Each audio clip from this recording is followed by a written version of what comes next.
Okay, so on the website I read manga on, you can tag comments onto each individual page of a chapter, and it was just funny seeing the people like the split between people when it came to this cover page.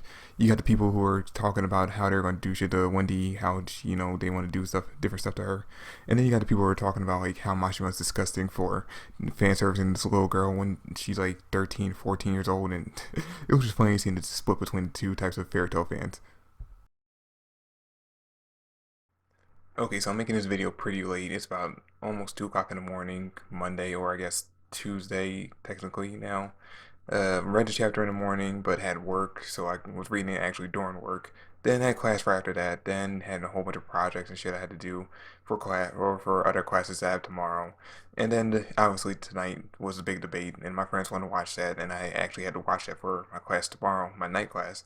So got it got to like what 12 o'clock midnight before I could start doing this review, and I was like, you know what? Before I do this, let me check out some of the other comments. Let me check out some YouTube videos of other people who read the chapter and doing a review. See what they felt on it. See what their take on this chapter was. Because a lot of important things happened, and I wanted to make sure I talk about everything that was big. And I got a feel for what they were saying, and I gotta say I agree with pretty much all what they said. I can give you two good examples of people you should go check out whose videos you should who've been like doing reviews of way before I did. And that's for Neverworld and Savage's Way Panda. Two big fans of those two, so go check out their videos. I'll have links down below to like their YouTube channels, or actually just I'll just have a link to their video for this chapter, so you can check them out if you never heard of them before. But yeah, so let's start with the chapter. You see, chapter starts off. We got Lucy tied up with her and Natsu tied up by Demaria. Demaria's stripping her down, tormenting her, like trying to do whatever she can to break Lucy, and Lucy just won't break. That just shows you how much character development Lucy has had over these like entire series. Because I mean, you look at her from the beginning of the manga, she would have broke. She would have breaking down crying. She would have been calling out for Natsu's help. She would have been calling for Gray, Urza, anyone she could have to help her out. Now Demaria is dreading to gouge her eyes out. And Lucy's like, just do it. She's not breaking character. She's not breaking down.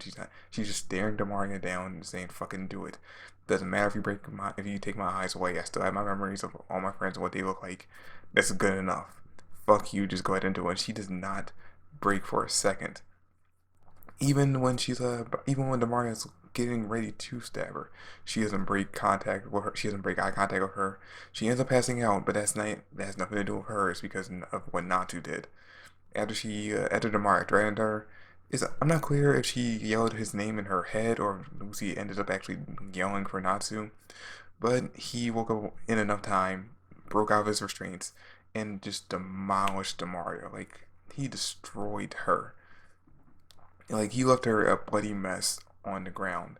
And after she's about to stab Lucy and Lucy called out Natsu's name, next page you see, chairs broken. Lucy's a mess. She has blood all over her eyes. So hero's trying to make you think that she actually dated her eyes gouged out. Now, obviously this is fairy tale and no gore or anything really happens in this manga. So you knew right away that that wasn't what happened. You knew that she probably just got blood on her from someone else, which of course it was Demaria's blood. And when Lucy asked Demaria what the fuck happened, she's like, "Oh my god, fucking Natsu was a monster. He basically destroyed me.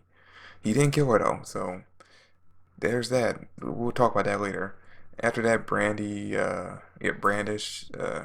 Evergreen, and I always forget. I always forget like the witch doctor's name that the fairy tale like has come and helped them every now and then. I always forget her name, but they show up and tell Lucy what's going on with that tumor thing that Natsu has inside him, and how it's not actually a tumor or something else. And that's actually when Happy comes in and he overhears this and he's like, fuck, and I don't know why he's still keeping quiet about it. He should be telling people right now, like, yo, Natsu's end. This is probably him turning into end. We should probably do something about this. Anyway, Lucy's about to run off to go chase after Natsu. Then Evergreen and Brandy make a joke about her still being topless. It was just like, a cute little fan service thing, whatever.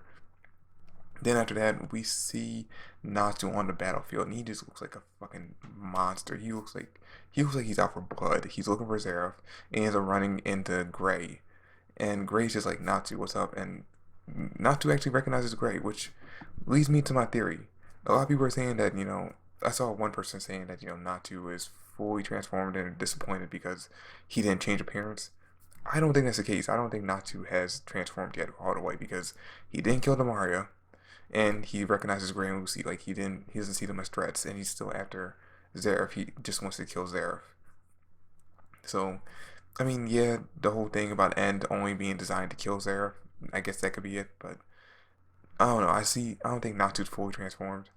So I think there's still hope for him to be pulled back. Obviously, Lucy's gonna be the one to bring him to his senses. And this is another thing. I saw a lot of people commenting, and I saw other videos of people saying that this is where Gray and Natsu are gonna fight. I don't think they're gonna fight next chapter. I think Gray is gonna hold out. People always compare Gray to Sasuke. I don't think he's gonna just go on and attack Natsu right away. I think he's gonna try to convince Natsu to wake up and just go back to being his normal self. But after he realizes that he can't do that, then he's gonna fight him, like try to bring him back by force, like how Natsu would always try to basically like how Natsu was gonna do back in the Avatar arc when Gray was like dark side Gray, and Natsu went to go to like beat him up to bring him back, even though he ended up not having to do that because Gray was just undercover. But yeah, I think that's what Gray's gonna try to do, and and then eventually, like he's gonna succumb to the darkness, and they're gonna have a full-on fight, and then Juvia and Lucy would obviously jump in and stop the two of them. That's my prediction. What's gonna happen? Now, I could be wrong though. I could be wrong. Gray could just go like, "Fuck you, Natsu. I've been trying to kill End forever. It doesn't matter. That's you. You're a danger to us. You're a danger to all our friends. So I'm gonna take you out now." He could do that. He could always do that. I don't know. It's up to Mashima. Whatever Mashima decides Gray's character is that like. Although I will say this, if Gray does do that, it'd be kind of betrayal to his character development. But like I said, I don't know. But that's pretty much all that happened in the chapter. That's all I can really talk about for this chapter. Literally nothing else happened just besides what I said. So yeah, it was a pretty great chapter, and I'm definitely looking forward to what happens next. Hyped to see Natsu finally transformed into End. I don't expect him to have any kind of like demon transformation just because all the other demons kind of look like humans anyway. So I can imagine that he and Zeref, won his brother back. So I can't imagine him actually giving Natsu some kind of like demon form. But I don't know. It'd be cool if he has like one. Like I've seen a lot of fan art of people drawing what they think Natsu would look like at the end, and some of the fan art is pretty cool. So if Mashima wants to, convert some of that fan art into like his own image of what he thinks Natsu would look like at the end, I'm all for it.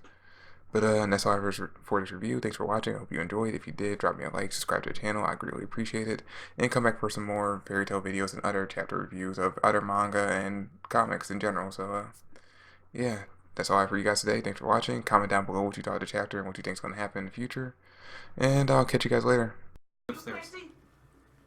You stick with me. Yeah, okay. It's that fucking red light from earlier. Oh, fuck you! Fuck that! No! You saw it. Yeah! These things are instantly less cute.